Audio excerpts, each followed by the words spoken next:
Assalamualaikum warahmatullahi wabarakatuh. Salam sejahtera untuk kita semua. Perkenalkan nama saya Wiratma Wilaga dengan NIM 222519073 dari kelas 5C, jurusan Pendidikan Matematika Universitas Lanageng Tirtayasa. Pada video kali ini saya akan menjelaskan submateri ya, salah satu submateri dari mata kuliah analisis real itu tentang barisan dan limitnya ya. Barisan dan limitnya untuk chapter 3.1. Ya mungkin kita langsung saja masuk ke pembahasannya. Ya di sini ada definisi 3.1, penjelasan terkait dengan barisan ya. Barisan itu apa sih sebenarnya? Barisan bilangan real adalah fungsi dengan domain himpunan bilangan asli n dan range atau daerah hasil termuat pada himpunan bilangan real ya. Jadi suatu barisan bilangan real ini adalah suatu fungsi dengan domain dan range-nya ini dengan domainnya itu domainnya masuk ke himpunan bilangan asli, sementara range-nya ataupun hasilnya itu termuat dalam himpunan bilangan real ya.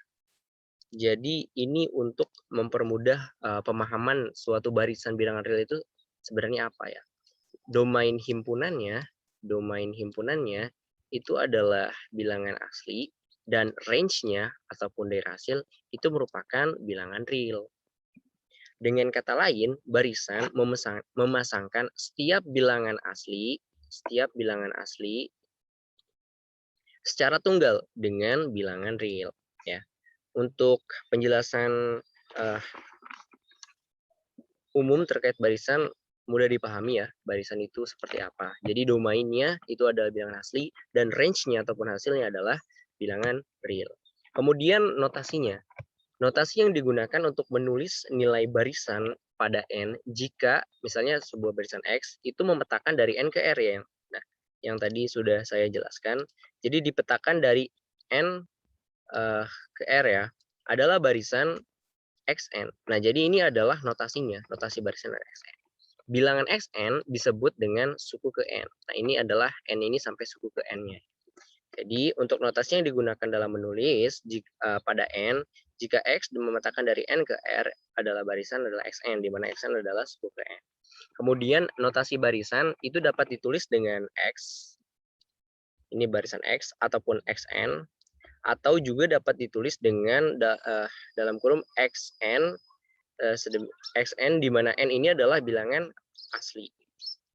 Nah, perlu diketahui bersama dan dicatat gitu ya. Notasi X per Xn ini berbeda dengan notasi X sama dengan kurung kurawang X pangkat N gitu ya.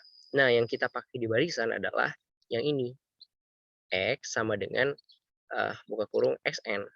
Karena kalau misalkan ini, itu biasanya dipakai di anggota himpunan ya. Anggota himpunan gitu. Bukan barisan. Nah, untuk lebih mudah dalam memahaminya, kita lihat contohnya. Misalkan di sini Xn, suatu barisan Xn, itu sama dengan min 1 pangkat N. Di mana N ini adalah anggota bilangan asli. Kalau misalkan memang tadi ya, kita pakai kurung gitu ya, dalam artian ini adalah sebuah barisan, itu jika kita substitusi, karena ini bilangan asli, N-nya sama dengan 1. Min 1 pangkat 1, maka min 1. N-nya sama dengan 2, maka min 1 pangkat 2 sama dengan 1. Kemudian untuk selanjutnya, ganjil itu akan bernilai negatif, dan untuk genap akan bernilai positif. Nah, untuk barisan ini, itu semua sukunya ditulis, meskipun ada angka yang sama. Contohnya suku 1 dan suku ketiga ini sama-sama min 1. Atau suku kedua dengan suku keempat ini sama dengan 1.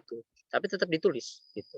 Beda halnya jika X sama dengan kurung kurawang min 1 pangkat min 1 N anggota bilangan asli ya. Nah ini pasti akan berbeda gitu. Pasti akan berbeda di mana nanti kalau misalkan ada angka yang sama, itu hanya tidak ditulis gitu. Jadi hanya ditulis min 1,1. Ini ada salah pengetikan. Ini harusnya itu adalah sebentar, ini ada salah pengetikan. Min 1 pangkat N ya. Pangkat N. Nah, ya, seperti itu. Jadi perlu diperhatikan dalam penggunaan buka kurung ya, kurung buka, kurung tutup, dan juga kurung kurawang. Karena dalam matematika itu bukan bisa ya, memang berbeda gitu dalam penggunaan. Kemudian kita lihat contoh barisan. Berikut ini beberapa contoh barisan dan cara menulisnya. Sini ada 4 contoh barisan. Misalnya ada barisan X sama dengan 1/n. Ya, ini barisannya 1/n, di mana ini adalah bilangan asli. Kita tinggal substitusikan saja nilai n-nya. Pertama, misalnya n-nya sama dengan 1, maka 1/1 sama dengan 1. Kenapa tidak mulai dari 1/0? Karena kan nanti tidak terdefinisi ya. Dan memang meskipun tidak ada penjelasan, kita anggap saja n di sini adalah anggota bilangan asli. Kemudian disubstitusi 1/2, 1/3, dan seterusnya sampai dengan 10/n. Nah, ini merupakan contoh sebuah barisan. Kemudian misalnya ada barisan di mana y sama dengan a pangkat n. Nah, ini juga tidak jauh berbeda dengan yang pertama tadi ya. Tinggal disubstitusikan saja, nanti pasti akan ada tuh anggota-anggotanya. Seperti itu. Dan adapun angka yang sama itu ditulis lagi ya. Kemudian ada lagi di mana contohnya ini adalah Z sama dengan ZN dengan suku pertamanya atau X1 itu diketahui sama dengan 1. Namun untuk suku-suku selanjutnya di mana suku XN plus 1 ini ada rumusnya tersendiri. Ya. Ini ada rumusnya tersendiri. Itu adalah 1 plus 1/xn. Ya. Untuk n-nya ini lebih besar dari 1. Nah, ini sudah jelas ya, karena n-nya sama dengan 1, itu kan sudah diketahui juga gitu ya. Diketahui x1 sama dengan 1, gitu kan. Sudah diketahui, jadi berlaku rumus ini untuk n lebih besar dari 1. Dan ini merupakan sebuah barisan. Jadi ada barisan yang memang sudah ada rumusnya, dan itu berlaku untuk seluruh anggotanya, tapi ada juga barisan yang memang beberapa suku tertentu ya. Contohnya di sini suku pertama itu memang sudah diketahui nilainya berapa. Kemudian untuk suku-suku selanjutnya itu dia memiliki rumus tersendiri gitu. Nah, ini merupakan contoh barisan seperti itu. Kemudian ada lagi oh ya, untuk ini dalam kasus x1 sama dengan 1 dengan rumusnya xn plus 1 sama dengan 1 ditambah 1/xn, ini anggota barisannya ya. Jadi ditulis sama dengan Z sama dengan 1, 2, dan lain sebagainya. Bisa diikuti ya, tinggal disubstitusikan saja. Kemudian dilanjut dengan barisan Fibonacci F sama dengan Fn dengan X1 sama dengan X2. Dan Xn plus 2 sama dengan Xn plus 1 plus X2.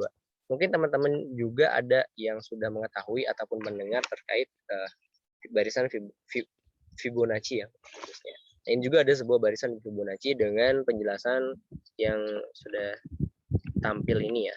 Misalnya n lebih dari 2, maka barisannya itu adalah F sama dengan 1, 1, 2, 3, dan 5. Seterusnya. Seperti itu. Kemudian dilanjut dengan definisi 3.2. Misalkan X sama dengan Xn dan Y sama dengan Yn adalah barisan, maka berlaku 1 sampai 5 ini. Sebenarnya memang ini lebih ke operasi barisan ya. Jadi barisan ini juga dapat dioperasikan. Contohnya, misalkan barisan X ditambah dengan barisan Y. Maka ini bisa dioperasikan dengan Xn plus Yn. Itu berlaku juga dengan X min Y. Jika untuk X kali Y juga sama, di mana Xn ini dikali dengan Yn. Kemudian misalnya ada suatu barisan dikalikan dengan suatu konstanta, maka Xn ini kita kalikan juga dengan konstanta. Ini juga bisa berlaku dengan Y sama dengan Yn ya. Ini dipilih salah satu. Kemudian untuk yang kelima itu adalah X per Y sama dengan Xn per Yn. Dengan catatan Yn tidak boleh sama dengan, sebentar ini ada ya. Yn tidak boleh sama dengan 0 ya, karena memang jelas ya, kalau misalkan memang bentuknya pecahan, itu jika sama dengan 0 akan tidak terdefinisi ya untuk setiap n anggota bilangan asli. Ini merupakan contoh operasi dalam sebuah barisan. Kemudian kita masuk ke definisi 3.3 di mana ini penjelasan terkait limit barisan. Misalkan ada sebuah barisan X sama dengan Xn ya, atau X sama dengan X adalah sebuah barisan. Kemudian bilangan X ini anggota bilangan real. Dikatakan limit barisan jika untuk setiap epsilon lebih besar dari 0, terdapat K epsilon, di mana K ini bergantung dengan nilai epsilonnya, adalah anggota bilangan asli juga. Sedemikian, sehingga jika N lebih besar atau sama dengan K epsilon, maka Xn ya, xn barisan ini dikurangi dengan x tadi bilangan real itu akan kurang dari epsilon ya. Jadi sebuah limit barisan itu sebuah XR dapat diketikkan sebuah limit barisan jika memenuhi ini. Misalnya ada E lebih besar daripada 0, K 0, sehingga jika N lebih besar dari ini, maka berimplikasi XN kurangi X kurang dari epsilon. Nah, mungkin agar lebih mudah, nanti kan kita contohkan ya, sebuah penyelesaian soal. Kemudian penulisannya adalah limit xn sama dengan x. Ini merupakan limit barisan ya teman-teman. Barisan yang mempunyai limit disebut barisan yang konvergen. Sebaliknya, jika tidak memiliki limit, tentunya disebut barisan divergen ya. Nah, ini adalah istilah-istilah yang akan kita sering jumpai pada materi-materi selanjutnya dan juga soal-soal ya terkait konvergen dan juga divergen.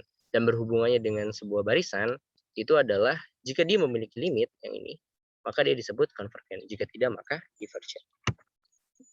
Kemudian di sini ada sebuah contoh, misalnya ada limit xn sama dengan x. Nah, kita diminta untuk membuktikannya. Nah, langkah pertama adalah analisis pendahuluan. Walaupun dalam beberapa kesempatan, kalau misalkan mungkin lebih percaya diri, bisa juga dilewat untuk analisis pendahuluan. Tetapi langkah ini merupakan langkah untuk mempermudah kita untuk membuktikannya. Nah, misalnya 1 per n itu dikurangi 0, nilai mutlak dari 1 per n dikurangi 0, maka kan jadi 1 per n ya. Nah, untuk lebih mudah kita menggunakan kurang dari sama dengan, maka jadi 1 per k itu kurang dari epsilon. Maka buktinya itu adalah ambil epsilon lebih besar dari 0, maka berdasarkan sifat Archimedes, pilih k lebih besar dari 1 per n. Sehingga jika n lebih besar sama dengan k, maka berlaku 1 per n min 0. Nilai mutlak 1 per n min 0 kurang dari epsilon ya. Jadi terbukti ya untuk limit xn ini sama dengan x dengan bantuan sifat Archimedes.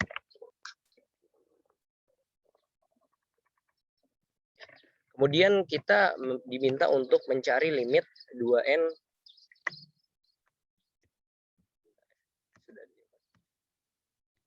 2n per n plus 1. Nah, di sini sudah terlihat ya. Jadi langkah pertama seperti tadi, analisis pendahuluan terlebih dahulu, 2n nilai mutlak 2n per n plus 1 min 2.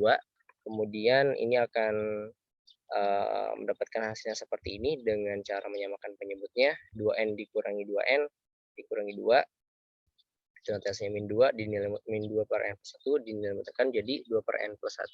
Kemudian untuk lebih mudah kita menggunakan kurang dari sama dengan tadi ya 2 per k, kemudian 2 per k ini merupakan kurang dari epsilon atau k lebih besar dari 2 per epsilon. Nah, ini akan membantu kita dalam cari membuktikannya gitu ya. Misalkan ambil epsilon lebih besar dari 0, pilih k lebih besar dari 2 per e, sehingga jika n lebih besar sama dengan k, maka nilai mutlak 2n per n plus 1 min 2 itu pasti misalkan coba kita kerjakan selesai ya. Karena ini sudah dioperasikan ya. Tadi yang ini ya, ini adalah hasil akhirnya. Nanti akan sama saja gitu jika teman-teman mengoperasikannya juga. Ya, disamakan penyebutnya, angka-angkanya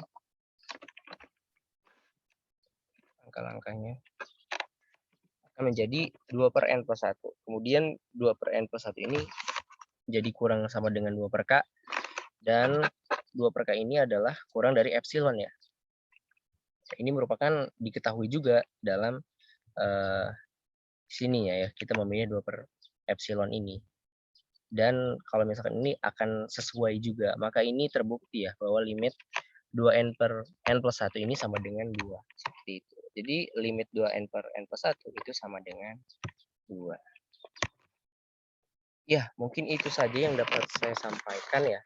Semoga bermanfaat dan jika memang tadi ada kekeliruan dalam perhitungan ataupun hal yang saya sampaikan bisa disampaikan juga di kolom komentar ya teman-teman. Mohon maaf tadi jika banyak kata-kata yang kurang berkenan. Terima kasih sudah menonton video ini. Sampai jumpa. Wassalamualaikum warahmatullahi wabarakatuh.